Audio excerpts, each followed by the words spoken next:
Assalamualaikum warahmatullahi wabarakatuh. Di sini kami dari kelompok 4 akan membahas tentang praktikum osmosis dan difusi dengan nama kelompok kami. Yang pertama ada Adelia Febrianti, lalu ada Aisyah Nabila Antolin, Azrofa Hani Hastika, Irfan Danius, lalu ada Nadia Eka Safira, Yanu Cahyani, dan Wulan Purwita Tari. Sebelum membahas proyek yang kami buat, di sini apa sih membran sel? Jadi, membran sel terdiri dari protein integral yang berfungsi untuk mengangkut molekul melalui membran. Selanjutnya yang kedua ada cairan lipid bilayer, berfungsi menyimpan protein dan membatasi apa yang masuk dan keluar dari sel. Lipid bilayer adalah cairan. Cairan ini memungkinkan membran untuk bersifat permeabilitas. Struktur dari lipid bilayer juga memainkan peran penting dalam permeabilitas. Jadi bisa kita lihat yang berwarna ungu adalah kepala hidrofilik atau polar, dan yang berwarna kuning ada ekor hidrofobik atau nonpolar. Molekul polar atau hidrofilik tidak dapat melewati bagian nonpolar dari lipid bilayer. Sementara molekul nonpolar atau hidrofobik dapat dengan mudah melewati bagian nonpolar dari lipid bilayer. Dan di sini terdapat alat-alat. Yang pertama ada gelas beker ukuran 500 ml, gelas beker ukuran 250 ml, spatula kaca, pisau, dan penggaris. Lalu di sini juga ada bahan-bahannya. Yang pertama itu ada mentimun, yang kedua itu ada garam halus, dan yang terakhir itu ada betadin. Dan untuk yang pertama kita akan masuk ke percobaan osmosis pada mentimun. Sebelum kita mencoba praktikum osmosis, maka kita harus mengenal dulu apa sih osmosis itu. Osmosis merupakan perpindahan pelarut atau air yang dimana dari larutan konsentrasi rendah menuju larutan konsentrasi yang tinggi. Jadi di sini ada hipotonis dan hipertonis. Pada contoh ini molekul air akan melakukan perpindahan dengan otomatis dari luar sel ke dalam sel. Air merupakan molekul polar, tetapi cukup kecil untuk melewati membran sel. Proses ini akan berlanjut sampai keseimbangan akan tercapai. Di sini kami akan memotong timun dengan panjang 6 cm. Lalu kami memotongnya menjadi 4 dengan lebarnya itu 2 cm. Oke, langkah selanjutnya kami akan mengupas kulit dari timun tersebut. Langkah selanjutnya kita akan membagikan air di 2 gelas beker yaitu 150 ml.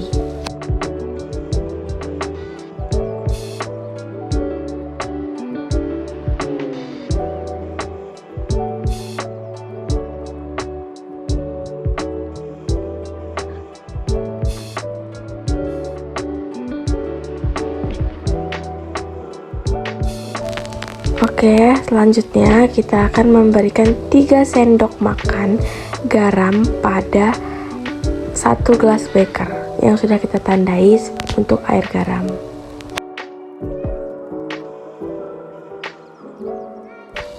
Sesudah itu kita aduk-aduk menggunakan spatula kaca. Selanjutnya jika zat sudah terlarut, kita akan menyemplungkan timun di satu gelas air garam, lalu di 1 gelas air biasa.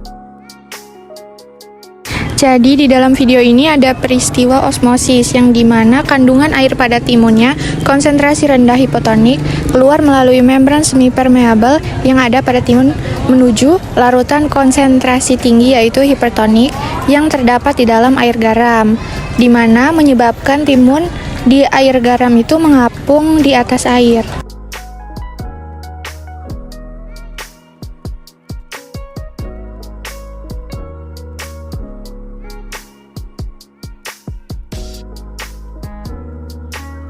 Pada bagian ini, timun yang telah direndam selama 30 menit ditiriskan dan diletakkan di media kertas.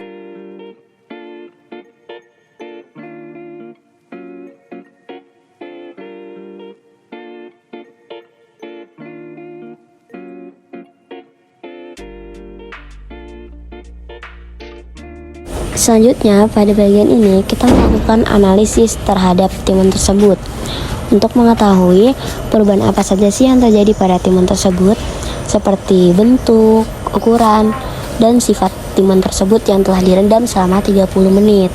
Jadi di sini kita bisa lihat bahwa timun yang sudah direndam air garam itu benar-benar sangat elastis. Dia bisa kita buat melengkung tanpa patah sama sekali. Dan bisa dilihat itu bijinya benar-benar keluar. Beda dengan timun yang dicelupkan oleh air biasa. Itu bijinya tidak keluar, sangat-sangat kaku seperti pada di video ini.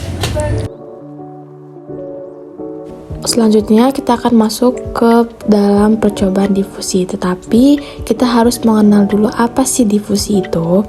Jadi difusi yaitu perpindahan zat dari larutan konsentrasi tinggi atau hipertonik menuju larutan konsentrasi rendah atau hipotonik.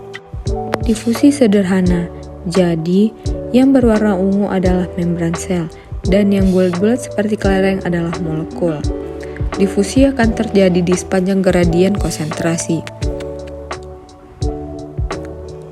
Difusi ini akan berakhir hingga keseimbangan telah terpenuhi. Adapun faktor yang mempengaruhi kecepatan proses difusi antara lain yaitu wujud materi, suhu, ukuran molekul, dan gradien konsentrasi. Difusi terfasilitasi. Apa sih yang dimaksud dengan difusi terfasilitasi? Difusi terfasilitasi adalah proses difusi yang memerlukan bentukan protein pembawa. Nah, di sini bisa kita lihat yang berwarna kuning ini adalah molekul dan yang berwarna ungu adalah protein pembawa. Nah, jika molekul memasuki saluran protein, maka protein akan berubah transformasi sehingga molekul bisa lewat. Sebelumnya, mengapa kami memakai betadine sebagai percobaan difusi kami? Karena betadine sudah mengandung zat dengan konsentrasi yang tinggi atau hipertonik yang akan dicampurkan ke dalam air biasa yang berkonsentrasi rendah, yaitu hipotonik. Di sini bisa dilihat, air yang tadinya bening sekarang sudah berubah warna menjadi merah seperti darah ya. Kemudian jika kita kocok, warnanya akan merata. Seperti ini. Peristiwa melarutnya betadine di dalam gelas ini disebut sebagai peristiwa difusi. Ingat bahwa pada difusi yang berpindah itu zatnya ya. Jadi kesimpulan yang dapat kita ambil yaitu osmosis terjadi pada timun yang direndam di larutan air garam karena pelarut berpindah dari konsentrasi rendah yaitu timun ke konsentrasi yang tinggi yaitu garam yang mengakibatkan setelah 30 menit direndam pada larutan air garam, tekstur timun berubah menjadi lebih elastis, sedikit menyusut, dan air di dalam gelas beker menjadi lebih keruh karena zat yang di dalam timun yaitu bersifat hipotonik keluar menuju larutan garam yaitu larutan yang hipertonik. Difusi terjadi pada penyebaran betadine yaitu betadine yang berkonsentrasi tinggi menyebar ke dalam air yang berkonsentrasi rendah. Dan di sini juga difusi terjadi pada saat pelarutan air garam, saat perpindahan zat NaCl yang berkonsentrasi tinggi atau hipertonik menuju air yang berkonsentrasi rendah atau hipotonis. Jadi difusi itu terjadi saat penyebaran zat yang berkonsentrasi tinggi ke zat yang berkonsentrasi rendah, yaitu di sini pada air.